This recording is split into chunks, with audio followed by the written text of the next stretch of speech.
Assalamualaikum warahmatullahi wabarakatuh. Perkenalkan kami dari Universitas Bina Bangsa jurusan Manajemen Fakultas Ekonomi dan Bisnis kelas 3B. Tujuan kami membuat video ini untuk memenuhi tugas mata kuliah Manajemen Keuangan 1.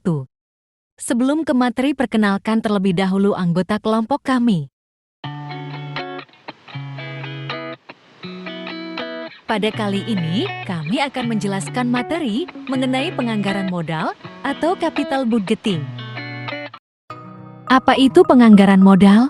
Secara definisi, pengertian modal kapital didefinisikan yaitu menunjukkan aktiva tetap yang digunakan untuk produksi, dan selanjutnya anggaran budget. Anggaran budget yaitu sebuah rencana rinci yang memproyeksikan aliran kas masuk dan aliran kas keluar selama beberapa periode pada saat yang akan datang.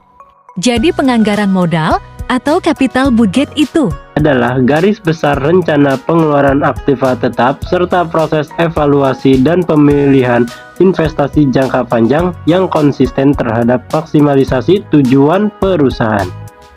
Di sini ada 3 alasan pentingnya penganggaran modal. Ke-1, kehilangan fleksibilitas perusahaan. Kedua, kualitas penambahan aktiva.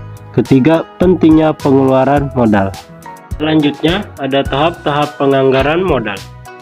Ke-1, biaya proyek harus ditentukan. Kedua, aliran kas harus disesuaikan.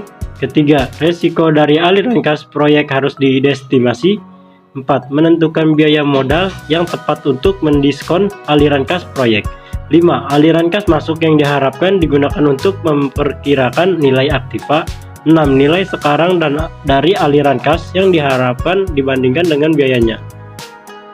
Di sini ada motif capital budgeting. Yang pertama yaitu pengembangan produk baru atau pembelian aktiva baru.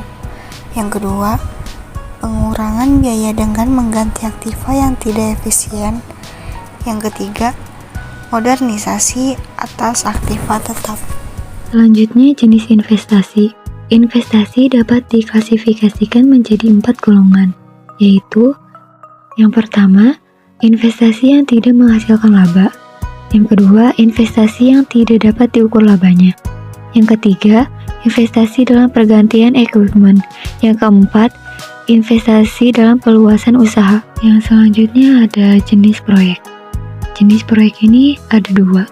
Yang pertama, independent project, yaitu proyek atau investasi yang berdiri sendiri atau tidak akan mempengaruhi usulan proyek lainnya. Yang kedua, mutually exclusive project, yaitu proyek yang memiliki fungsi yang sama atau dengan memilih suatu proyek akan menghilangkan kesampaian proyek yang lainnya. Selanjutnya, proses capital budgeting.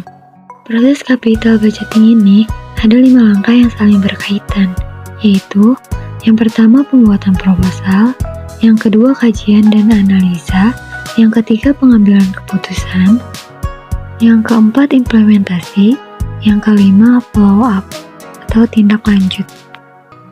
Selanjutnya ada metode capital budgeting.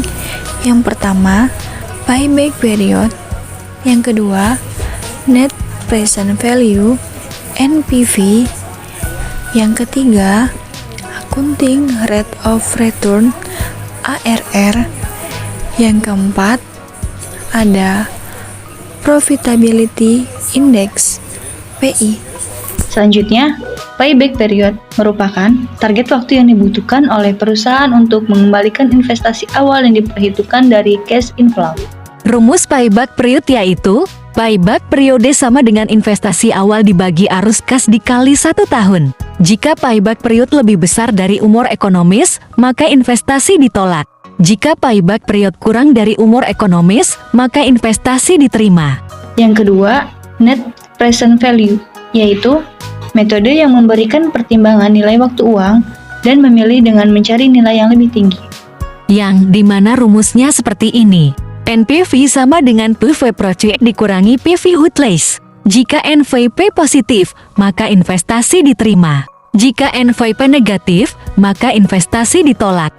Selanjutnya yang ketiga ada profitability index, Profitability Index merupakan metode yang menghitung perbandingan antara nilai arus kas bersih yang akan datang dengan nilai investasi yang sekarang.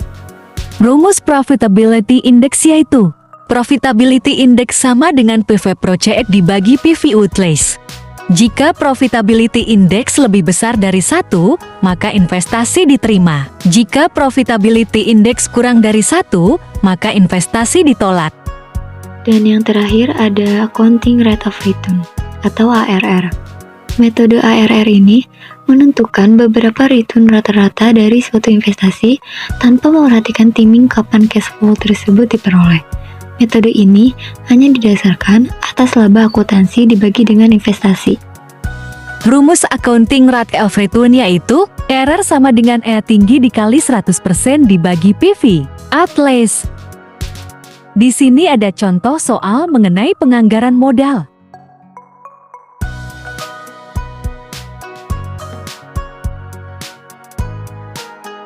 Penyelesaian.